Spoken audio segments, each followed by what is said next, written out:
अगर square root और cube root के क्वेश्चन आ जाएँ तो स्क्वायर का मतलब क्या हुआ, जैसे कि एग्जांपल के तौर पे 25 है, स्क्वायर मतलब 2 होता है, क्यूब मतलब 3 होता है। 2 जोड़ी 3 लोगों की जोड़ी या तिगड़ी, ठीक है। तो 25 को 5 इंटू 5 कर सकते हैं ना हम लोग। मतलब कहने का कि अगर अंडर रूट में 25 है तो अंडर रूट 25 क्या बन के बाहर निकलेगा, 5 बन के बाहर निकलेगा। ये कॉन्सेप्ट होता है स्क्वायर स्क्वायर।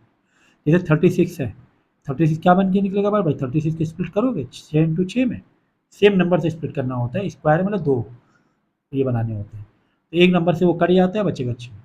इसी तरह अगर 49 है तो वो कैसे बनेगा, 7 इंटू 7 49 होता है, यानी 7 करके बाहर आ जाएगा।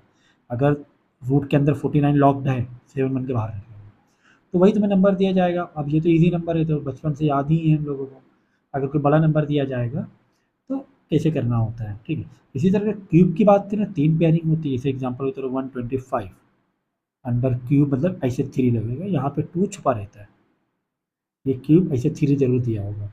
तो इसमें 3 पेयर निकालना पड़ता है। 125 3 पेयर क्या होते हैं, 5 इंटू 5 इंटू 5 होते हैं।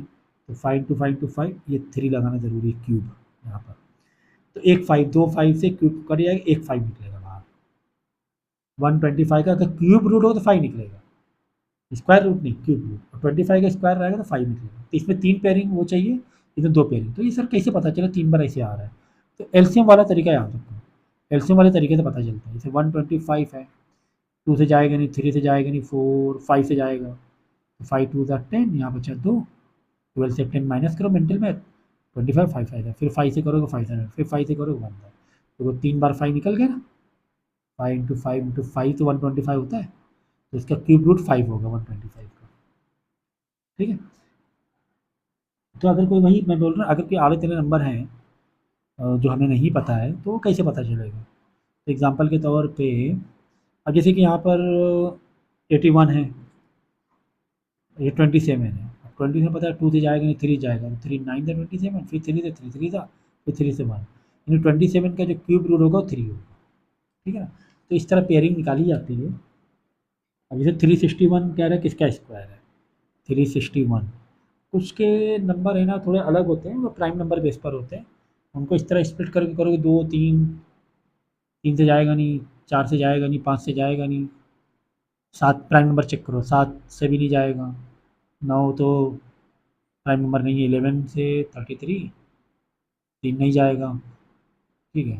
11 से जाएंगे, 13 से 13 टू द 26, 4 6, ये भी नहीं जाएगा, 26 का 13 जाएगा।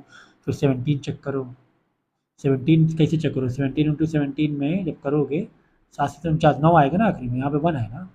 19 से चेक करो, 19, 19 इंटू 19 करके देखो, तो प्राइम नंबर में ऐसे मल्टीप्लाई करके देखना पड़ेगा। 9 9 द 81, हाँ लास्ट में 1 आ रहा है, इसका चांसेस है। 19 इंटू 19, 19 प्राइम नंबर है ना। 81 9 9 द 81, 1 आया, बचा 8, 9 1 द 9 और 8 17, फिर 9 1 द 9 1 1 द 1 1 7 9 7 16 2, फिर यहाँ 3 3, ये आ गई, यानी 361 का अंडर रूट आएगा तो मतलब इसका 19 होता है, ठीक है ना।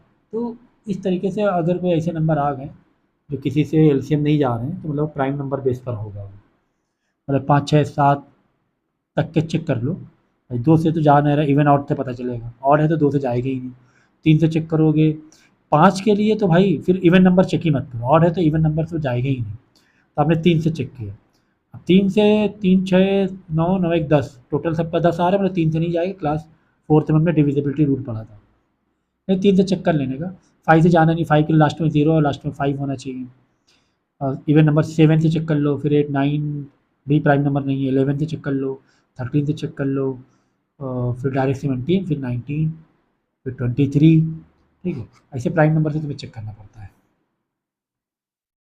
ठीक है।